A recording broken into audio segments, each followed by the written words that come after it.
અળવીના પાન ખાવાના ફાયદા. ચોમાસામાં નિષ્ણાતો લીલા પાંદડાવાળા શાકભાજી ન ખાવાની સલાહ આપે છે, કારણ કે તે ઝડપથી ચેપગ્રસ્ત થઈ શકે છે. પરંતુ એક પાંદડાવાળી શાકભાજી છે, જે આ ઋતુમાં સરળતાથી મળી જાય છે અને લોકો તેને ખાવાનું ખૂબ પસંદ પણ કરે છે. આ એ શાકભાજી છે, જેમાંથી દરેક ગુજરાતીના ઘરે પાત્રા બને છે, એટલે કે અળવીના પાન. જેને અંગ્રેજીમાં ટેરો લીવ્સ, તારો લીવ્સ કહેવામાં આવે છે. એક દિલ આકારની લીલા પાંદડાવાળી શાકભાજી માત્ર સ્વાદિષ્ટ જ નથી પણ સ્વાસ્થ્યનો ખજાનો પણ છે. તેમાં રહેલા વિટામિન સી, વિટામિન અ, ફોલેટ અને કેલ્શિયમ જેવા પોષક તત્વો અને એન્ટીઓક્સિડન્ટ શરીરને બીમારી સામે લડવામાં મદદ કરે છે. આ જ કારણ છે કે ચોમાસા દરમિયાન જ્યારે અન્ય પાંદડાવાળા શાકભાજી ન ખાવાની સલાહ આપવામાં આવે છે, ત્યારે પરંપરાગત રીતે અળવીના પાનમાંથી બનાવેલી વાનગીઓ ખાવામાં આવે છે.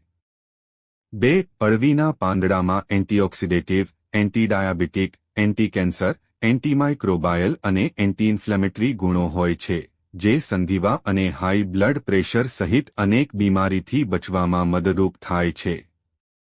3. અળવીના પાન ઘણા જરૂરી પોષક તત્વોથી ભરપૂર હોય છે. આ પાનમાં કેલરી ઓછી હોય છે અને ફાઇબર વધુ હોય છે. ઉપરાંત તેમાં વિટામિન અને મિનરલ્સ હોય છે, જે રોગપ્રતિકારક શક્તિ, હૃદયના સ્વાસ્થ્ય અને હાડકાને મજબૂત બનાવે છે. 4. અળવીના પાનમાં હાજર ડાયટરી નાઇટ્રેટ્સ બ્લડ પ્રેશરને નિયંત્રિત કરવામાં મદદરૂપ થાય છે. કોલેસ્ટ્રોલ ફ્રી અને ઉચ્ચ ફાઇબર હોવાથી તે હૃદય રોગનું જોખમ ઘટાડે છે. તેમાં હાજર વિટામિન સી અને પોલિફેનોલ્સ જેવા એન્ટીઓક્સિડન્ટ શરીરને ફ્રી રેડિકલથી બચાવે છે અને રોગપ્રતિકારક શક્તિને મજબૂત બનાવે છે. 5. તે વિટામિન અનો સારો સ્ત્રોત છે, જે આંખો માટે ફાયદાકારક છે. ઓછી કેલરી અને ઉચ્ચ ફાઇબરને કારણે તે ભૂખને નિયંત્રિત કરે છે અને વજન ઘટાડવામાં મદદરૂપ થાય છે. તેમાં જોવા મળતું થ્રેઓનિન નામનું એમિનો એસિડ કોલેજન અને ઇલાસ્ટિનના નિર્માણમાં મદદ કરે છે, જે ત્વચાને ટાઇટ અને યુવાન રાખે છે. 6.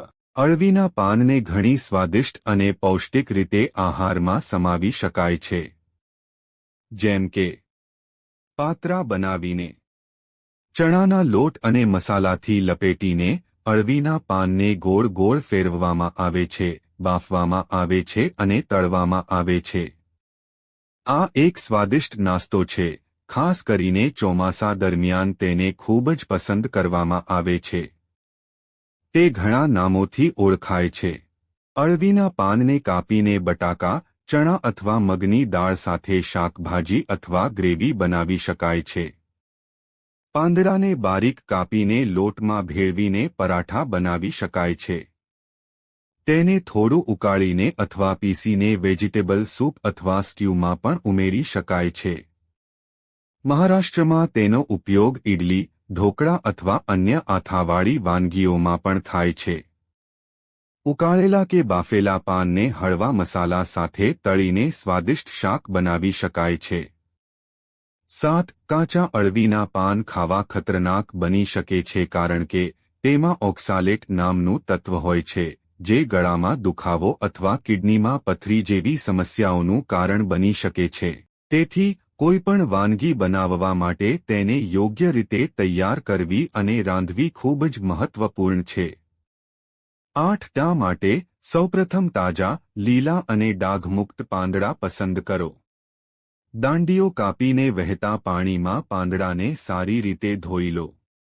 જો તમારી પાસે સમય હોય તો પાંદડાને થોડા સમય માટે પાણીમાં પલાળી રાખો. તેનાથી કેટલાક ઓક્સાલેટ્સ દૂર થઈ જાય છે. 9. પાંદડાને ઓછામાં ઓછા 10 થી 15 મિનિટ સુધી ઉકાળો, જ્યાં સુધી તે સંપૂર્ણપણે નરમ ન થઈ જાય. આ ખૂબ જ મહત્વપૂર્ણ છે કારણ કે તે ઝેરી તત્વોનો નાશ કરે છે. હવે તમે બાફેલા પાંદડાનો ઉપયોગ તમારી વાનગી માટે કરી શકો છો. 10. રાંધતા સમયે અથવા તે પછી લીંબુ, આમલી અથવા દહીં જેવી ખાટી વસ્તુઓ ઉમેરો. આ ઓક્સાલેટ્સને નિષ્ક્રિય કરવામાં મદદ કરે છે. ધ્યાનમાં રાખો કે કાચા પાંદડા કાપતી વખતે હાથમાં બળતરા અથવા ખંજવાળ આવી શકે છે. તેને ટાળવા માટે મોજા પહેરો. 11. હળવીના પાનનું વધુ પડતું સેવન કેટલીક સ્વાસ્થ્ય સમસ્યાઓનું કારણ બની શકે છે. ખાસ કરીને જ્યારે તેને અડધા રાંધેલા કે કાચા ખાવામાં આવે છે અથવા જો પહેલાથી જ કોઈ સ્વાસ્થ્ય સમસ્યાઓ હોય અને તેને અવગણવામાં આવે છે.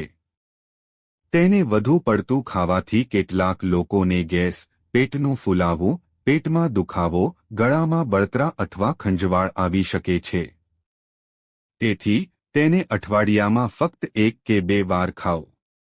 12. અળવીના પાનમાં રહેલું ઓક્સાલેટ શરીરમાં કેલ્શિયમ સાથે ભળીને કિડનીમાં પથરી બનાવી શકે છે. તેથી કિડની સંબંધિત કોઈપણ સમસ્યાથી પીડાતા લોકો અને જેમને ઓક્સાલેટ સંવેદનશીલતા હોય તેમણે અળવીના પાન ન ખાવા જોઈએ.